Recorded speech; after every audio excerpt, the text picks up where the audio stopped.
Siapa yang gak tahu sama produk ini? Kacang garing ternikmat yang sering banget kita temui di warung, minimarket, dan supermarket. Kalau mau pergi kemana-mana pasti ada aja produk ini. Keren ya? Tapi buat ngebuat produk ini hype sampai seluruh Indonesia nggak mudah loh. Apalagi sosok di balik berjayanya Garuda Food ini bukanlah berasal dari keluarga mampu. Dan lebih uniknya lagi, beliau merupakan salah seorang anak yang selalu nyaris nggak naik kelas sampai SMA. Wow, lah terus kok sekarang bisa sukses kayak gini? Langsung aja kita simak kisahnya. 6 Maret 1956, lahir seorang anak bernama Sudamek Agung Waspodo Sunyoto di Rembang, Jawa Tengah. Ia merupakan anak ke-11 dari 11 bersaudara. Keluarganya tinggal di perkampungan nelayan miskin kala itu. Dan gak semua kebutuhan Sudamek ini terpenuhi. Walaupun begitu, ia masih bisa sekolah. Tapi sayangnya, ia memulai pendidikannya dengan amat sangat lambat. Bahkan, ia nyaris gak naik kelas waktu ia SD, dan sampai SMA, ia selalu berada di borderline antara naik kelas dan gak naik kelas.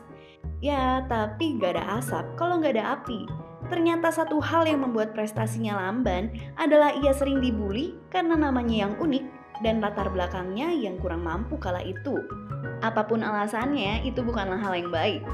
Sampai akhirnya ayahnya berkata kepadanya, "Jadilah tuanmu sendiri dalam kehidupan ini."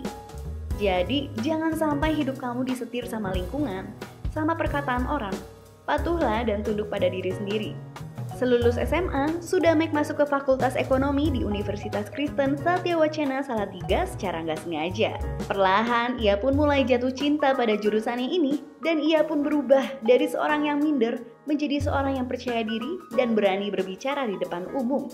Alhasil, ia pun lulus dengan 2 gelar sekaligus, sarjana ekonomi dan sarjana hukum. Wow, keren banget ya! Lulus kuliah dan menikah, usaha ayahnya yaitu PT Tudung yang merupakan produsen tapioka mulai maju. Dan Sudamek memutuskan untuk bekerja di PT Gudang Garam di Kediri. Setelah 2 tahun berlalu, ayah Sudamek meninggal dunia. Dan akhirnya ia pun tergerak untuk menakodai bisnis ayahnya. PT Tudung pun berganti nama menjadi PT Tudung Putra Jaya. Dan bisnis inti dari perusahaan ini pun berubah menjadi kacang garing tanpa merek. 1987, ia memberi merek pada kacang garing tersebut dengan nama Kacang Garuda. Gak disangka, kacang ini pun meledak di pasaran. 1990, PT Tudung Putra Jaya berubah nama menjadi PT Garuda Putra Putri Jaya dengan bisnis inti kacang kulit oven. Kacang ini pun meledak di pasaran sampai dianugerahi sejumlah penghargaan seperti Top Brands, Super Brand Award, dan Indonesia Best Brand Award. 1997, Sudamek mendirikan PT Garuda Food. Di tahun 1998, krisis moneter menyerang Indonesia. Namun hebatnya, Garuda Food nggak goyah loh, soalnya ia menguasai 70% pangsa pasar. Dan mereka mengakuisisi produsen jelly PT Triteguh Manunggal Sejati atau TRMS. Lewat PT Garuda Food Jaya, lahirlah produk-produk biskuit seperti Dansa, diikuti dengan Salma. Dan pada tahun 2001, lahirlah Geri. Sebagai makanan kudapan, Geri pun laris manis. Biskuit ini meraih penghargaan berturut-turut sampai tahun 2007. Sementara dari TRMS, lahir produk jelly bernama Oki Jelly Drink, yang juga berhasil menyabut penghargaan sampai 2007. Nama brand itu pun familiar banget kan di telinga kita? Di tahun 2002, TRMS pun meluncurkan minuman bernama Mounty. PT Garuda Putra Putri Jaya kemudian bergabung dengan PT Garuda Food Jaya dan lahirlah PT Garuda Food Putra Putri Jaya.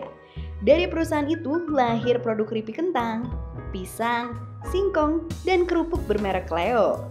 Mereka juga mengembangkan produk lain berupa snack jagung, Ocorn.